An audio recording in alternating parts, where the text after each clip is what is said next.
Going to Gauteng. Bisitahin naman natin ang ilan sa part ng South Africa, ang Johannesburg at ang Pretoria. So hello guys! Ako nga pala si Jurima, living here in South Africa. At dahil nga may business trip ang aking asawa, so nakisabit na rin ako. Ngunit sa kasamaang palad, first day pa lang. Ngayon sa Joburg. Pasensya na sa aking mukha at ako'y kagigising lang. And pangatlong araw na pala namin dito. So, ito yung view namin sa hotel. Kaya makikita nyo. Yun. Para siyang style Italy sa labas. Ayan. Ang plano ay dapat sasama ako sa asawa ko sa paggala-gala dito. Eh kaso, abay ako inaano nung isang araw na ang tawag doon, nasira ang aking tiyan. Hindi ko alam kung anong kinain ko. At alam mo yung parang bloated, tapos yung ang daming gas ng tiyan ko. Tapos yun, ang sakit. Tapos alam na, LBM. So hindi ako nakasama. Tapos ngayon, pangatlong araw, medyo okay na ako. Tapos, ayun. Pero nag-decide ako na dito muna, hindi muna ako sasama sa asawa ko.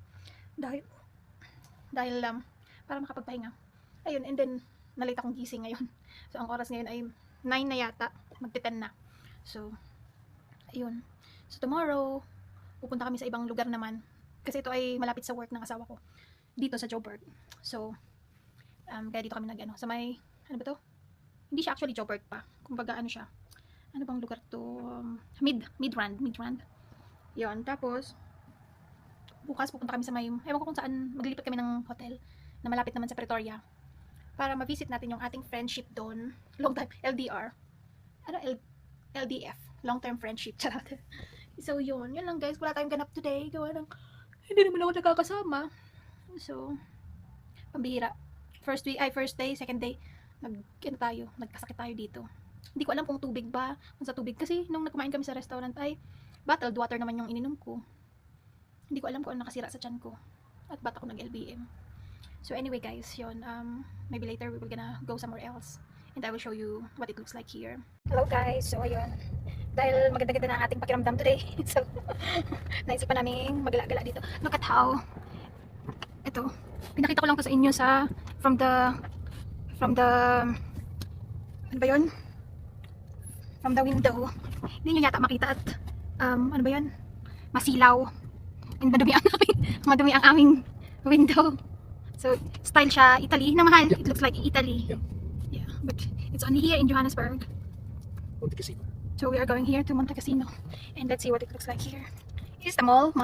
Yeah, and I think gambling also. Because it's casino. Is it? Yeah. Try yourself.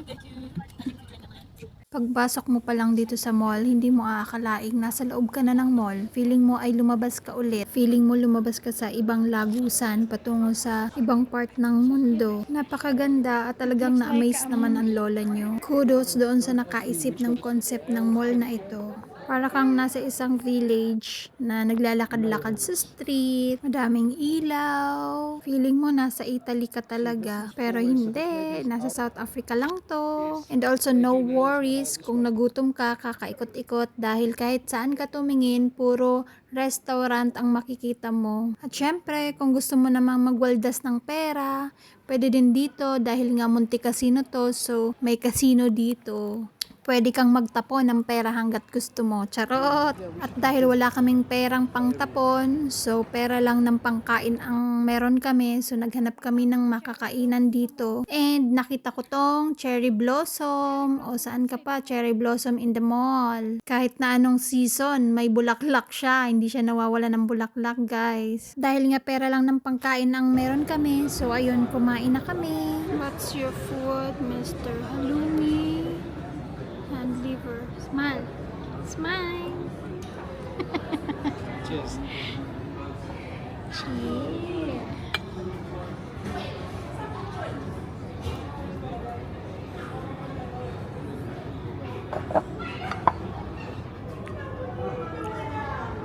At kinabukasan nga lumipat kami ng Pretoria para doon naman magliwaliw. At syempre bibisitahin natin ang ating friendship there. Isa sa napansin ko dito sa Joburg ay madaming puno and green. Super green yung ano niya kahit summer dito sa South Africa. still green yung makikita mo. Kasi sabi nila, dito daw sa Jobert ay kahit summer ay may pag-ulan-ulan. Kaya siguro healthy yung mga puno kahit na summer. At dumating na nga kami dito sa aming panibagong hotel na pag-i-stayhan while we are in Pretoria. Dito pala kami nag-stay ngayon sa Apoge. Apoge. Anyway, bahala na kayo kung anong basa nyo. According dun sa isang empleyadong napagtanungan namin, malaking bahay daw to dati and then nirenovate na lang para maging private hotel. Before in the picture, mahal, it has statue here in the center. Yeah, but now maybe they removed it.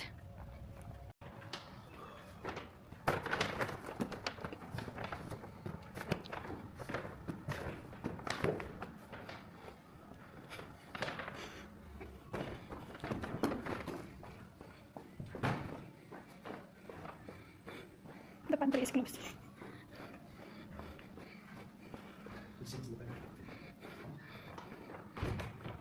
It's like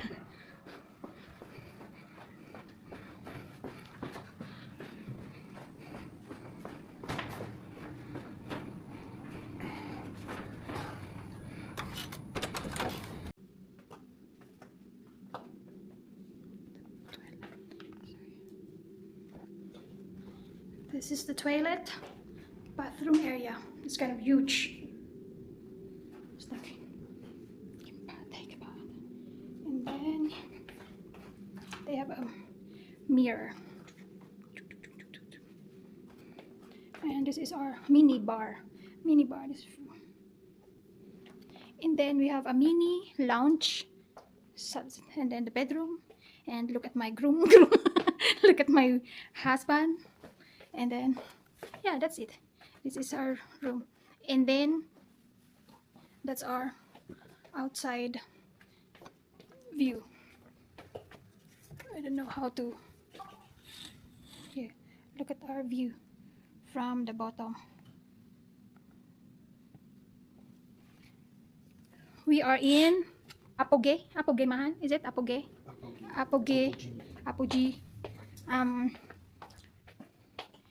Hotel and spa. Apoge. Ang gwapo naman ng date ko.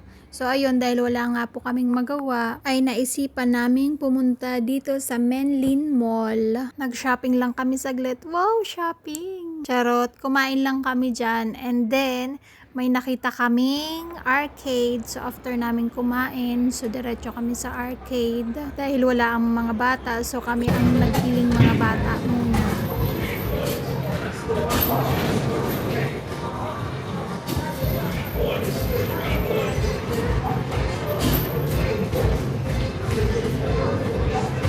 So after naming mag-basketball dyan, dito naman kami sa bowling. This is my second time na maglaro ng bowling. Ang sayang pumunta sa mga arcade, yung paminsan-minsan mag-feeling bata tayo. Walang ganito sa Somerset Mall kung saan kami nakatira malapit. Kaya naman nung umuwi kami dyan sa Pilipinas, dyan nag-enjoy yung mga bata sa arcade kasi ang daming arcade dyan sa atin. Anyway guys, at kinabukasan nga ay pumunta na ako dito sa ating kaibigan na si Vivian Casey. Sa mga hindi pa nakakakilala sa kanya, may page and YouTube channel din siya kung saan nagbablog din siya about sa mga daily life niya dito naman sa Pretoria. I will put her page here so that you guys can also follow her. And dahil din sa pagbablog niya, kaya ko siya nakilala.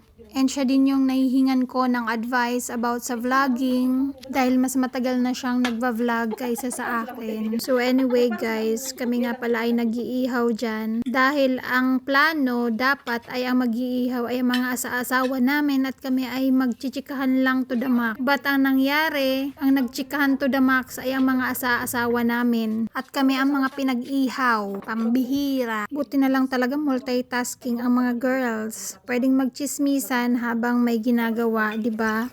Marites is life in the Philippines. Charot.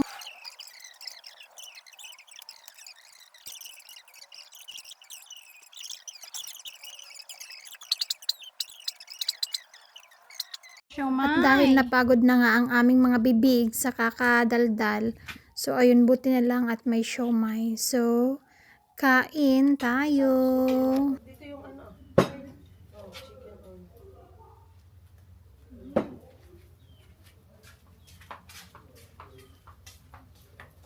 Sarap. Sarap. Sarap.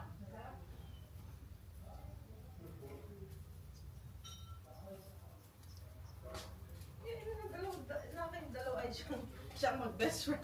Sila ang nag-usap ng nag-long distance, tapos bilang nagkita. Talaga ba? Guys, kami yung mag-friend.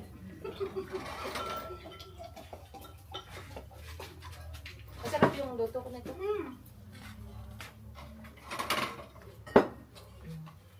At kung ano-ano pang ang pinag-usapan namin dyan habang kumakain, hanggang sa nakaabot na kami sa kung saan nagmula ang aming mga api-apelyedo. Kaloka. Pagkatapos pala namin kumain dyan ng lunch, kami naman ay naglaro ng billiard. Baka may magtanong dyan kung marunong ako maglaro. Syempre naman, hindi. Nagpapababa lang kami ng kinain dyan. At ang mga asawa namin ay hindi pa rin natatapos ang mga bibig sa pagkukwentuhan. Kaya naman maya-maya ay sila naman ang aming pinaglaro.